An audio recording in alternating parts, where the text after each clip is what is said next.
ہم ہندوستان کو اگر دیکھیں، کیونکہ جب ہم چھوٹے تھے تو ہم نا ہر ترقی میں اپنے آپ کو دیکھتے تھے، پھر ہندوستان کو دیکھتے تھے کہ ہمارے پاس تو گاڑیاں ہیں، ہمارے پاس تو یہ، ہمارے پاس تو یہ. ہندوستان ہمارے سے پیچھے تھا یہ. اور آج کل کی جو جنریشن ہے وہ اب ہندوستان کا اور بنگلہ دیش کا موازنہ کر رہی ہوتی ہے. اب ہم بات کریں پاکستان میں ریسزم کی یا ان چیزوں کی نا، میرا کہنا یہ ہے کہ ہندوستان میں آپ کو ریسزم نہیں ملے گا، قوم پرستی نہیں ملے گی آپ کو. وہاں پر تقریباً 200 کے قریب جو ہے مختلف طبقات رہتے ہیں وہاں پہ، لیکن وہاں پر اس پہ نہیں ملے گا. ہاں ڈفرینسز ہیں وہاں پر، زبان پہ ڈفرینسز ہے، علاقوں پہ ڈفرینسز ہے. قوم پرستی اتنی ہے کہ ماریں گے نہیں، بس یہ کہ اس کو ایکسیپٹ کرتے ہیں. دیکھیں یہاں تو ایک ایکسٹریم پہ گئے ہوئے نا، تو یہ 75 یا 76 سال بعد ہم اس جگہ پر آ گئے. پٹھان، پنجابی، سندھی، بلوچی، مہاجر، کشمیری، ہزاروال، ہم اس پر آ گئے. لیکن میرا کہنا ہے کہ 120 کروڑ کی آبادی تو اس پہ نہیں گئی ہوئی. وہ وہاں پر اگر ڈس ایگری ہے تو زبان کی بنیاد پر ہے، یا جو ذات پاتیں وہاں پر ہیں ہندوؤں میں ان کی بنیاد پر ہے، یا مسلمان کی بنیاد پر ہے، یا مسلمانوں کے ساتھ جو معاملہ ہو رہا ہے اس کی بنیاد پر ہے. لیکن ہم اکا دکا انسیڈنٹ آتے ہیں. یہاں جو معاملے ہیں اتنے ایکسٹریم معاملے تو انڈیا کے اندر نہیں ہیں. اب یہاں تو پاپا پنجابی، ہاں، پٹھان، بلوچ، سندھی، مہاجر، ایسی جنگیں ہوئی، اللہ معاف کرے، کہ سینکڑوں کی تعداد میں انسان مرے، پاکستانی مرے. اس کی وجہ یہ، اب یہ مسلمان کہتے ہیں اپنے آپ کو نا، سیڈ. اس کا مطلب ہے کہ یہاں ریاست کا فیلئر ہے، بہت بڑا فیلئر ہے. جب ریاست کا فیلئر ہے تو میرا کہنا یہ ہے کہ انوالومنٹ ہے. ہاں، میرا کہنا ہے کہ جب اگر ہم وہاں جاتے ہیں، دیکھیں ہندوستان میں جو لوگ آئے ہیں، 2 لوگ آئے ہیں. ایک تو آئے ہیں افغان اور ایک آئے ہیں ترک. 2 لوگ آئے ہیں اور دونوں وہیں پہ رہ گئے. اب جو افغانوں کی نسل ہے جو پختون کہلاتی ہے، وہ ہندوستان میں لاکھوں کی تعداد میں، ہزاروں میں نہیں ہے، لاکھوں میں. کچھ تو وہ ہے جو آپ کو پتہ چل جاتی ہیں، کچھ وہ ہیں جو پتہ نہیں چلتی. جیسے کہ کون پتہ چل مثال کے طور پہ نا پروین بابی ایک اداکارہ تھی، لوگوں کو پتہ ہی نہیں کہ وہ پشتون تھی. وہ شاہ رخ خان تو عام چلیں پتہ ہے، سلمان خان، سیف علی خان، یہ تو نون لوگ ہیں نا یہ. تو یہ مطلب پختون لاکھوں کی تعداد میں. لیکن مجھے بتائیں کہ کیا یہاں تو چلو کہتے ہیں نا کہ چلو پنجاب فلاں، سندھ فلاں کا، یہ اس کا، یہ اس کا، وہاں تو پختون لاکھوں کی تعداد میں. کوئی پختونوں کی کوئی ٹیریٹری ہے وہاں پر؟ کوئی آئیڈینٹی ہے کہ یہ علاقہ پختونوں کا ہے ہندوستان میں؟ ایسی کوئی جگہ ہے؟ مطلب یہ کہ ہم یہ کہہ سکیں کہ یہ فلاں پروونس پختونوں کا ہے یا فلاں شہر پختونوں کا، ایسا کچھ ہے؟ نہیں ہے.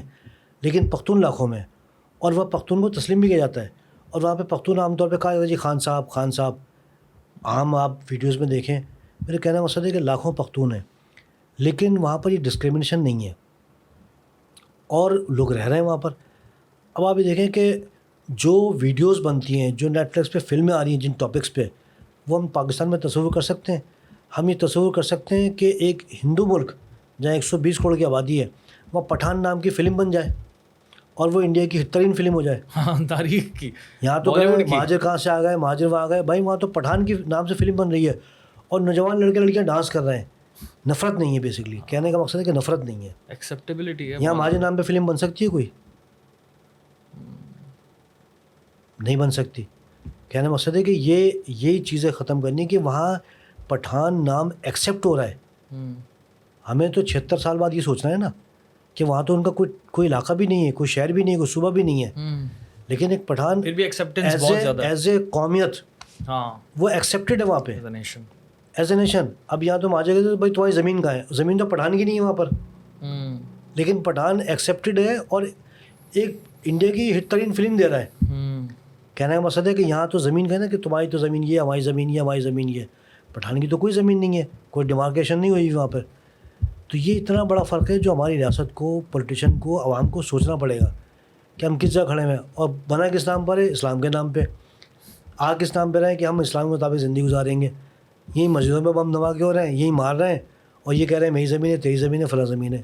یہ ریاست کا فیلئر ہے، یہ عوام کا فیلئر نہیں ہے. زبانوں کے علاوہ بابا ہم لوگ پہ فرقوں پہ کس طرح لڑ رہے ہوتے ہیں، اللہ معاف کرے. بالکل خطرناک طریقے سے. ابھی ایک بندے نے اسٹیٹس نکالے، میرا تو دماغ گھوم گیا تھا.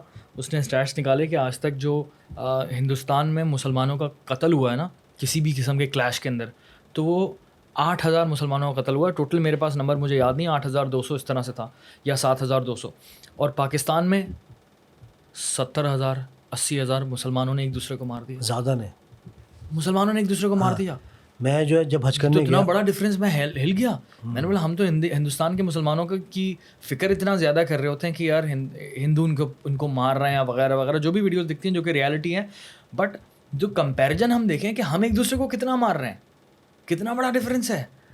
سو سیڈ, میں جب حج کرنے گیا تو مسجد نبوی میں گیٹ نمبر 29 ہے جہاں سے خواتین باہر آتی ہیں, تو میں وہاں پہ بیٹھا ہوا, ایک صاحب تھے, ان کے بیگ پہ اردو میں لکھا ہوا خیر آباد اعظم گڑھ اتر پردیش. میں بیٹھ گیا, سلام دو کیجیے, آپ کہاں سے آئے؟ ان کا جی. میں نے کہا یہ اعظم گڑھ سے آئے؟ کہتے ہیں جی جی.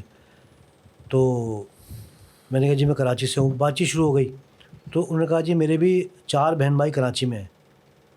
ایج ہوگی ان کی کوئی 2010 کی میں بات کر رہا ہوں, اس وقت ان کی ایج ہوگی کوئی 70+. تو میں نے کہا کہ آپ کے اگر بہن بھائی کراچی میں ہیں تو آپ کراچی نہیں آئے؟ کہنے لگے نہیں ہمارے والد صاحب جانا نہیں چاہتے تھے. تو میں نے بس ایسے جوش میں کہہ دیا, میں نے کہا دیکھیں نا, مجھے ایک بات بتائیے کہ ایک ملک بنا اور اسلام کے نام پہ بنا, پرابلم کیا تھی؟ کہنے لگے پرابلم کچھ بھی نہیں, والد صاحب ہمارے جانا نہیں چاہتے تھے, ہمارا بڑا دل تھا کہ ہم جائیں, لیکن والد صاحب ہمارے کہتے تھے کہ نہیں وہاں دیکھنا ہے کہ یہی مسائل ہوں گے. تو ہم جو نا بڑا اندر سے ناراض ہوتے تھے والد صاحب کے لیے کہ کیسی باتیں کرتے ہیں. تو اس کے بعد وہ کہنے لگے کہ جی اب جو ہمارے بہن بھائی ہیں وہاں پہ کراچی میں جو ہیں وہ بھگت رہے ہیں, اور اچھا ہوا ہم نہیں گئے. تو میں نے کہا کیوں نہیں گئے؟ وہ کہنے لگے کہ جی پورے انڈیا میں ایک واقعہ ہوا تھا 1984 میں گولڈن ٹیمپل کا, جب کسی کی مذہبی جگہ پہ بہت برا ہوا, پولیس گھس گئی تھی, بھینڈر والا. ہاں پورے ان پیریڈ میں. انہوں نے کہا کہ جی آپ نے ملک بنایا ہے اسلام کے نام پہ, مسلمانوں کے نام پہ, اور آپ کے ملک کے جو قانون نافذ کرنے والے ادارے ہیں وہ مسجد میں فاسفورس بم پھینک دیتے ہیں, لوگوں کو مار دیتے ہیں. میں نے کہا کس کی بات کر رہے ہیں؟ کہہ رہے کہ لال مسجد کی. اب میں ان کو ڈیفینڈ کرنا چاہ رہا جی یہ, وہ کہہ رہا ہے کہ جی کچھ بھی ہے. مجھے ایک بات بتائیے کہ آپ اپنے ملک کے کیپٹل میں بیٹھے ہوئے ہیں اور آپ کے لوگ اپنی مسجد میں اپنی قوم کے بچوں کو فاسفورس کے بم پھینک کے مار دیں.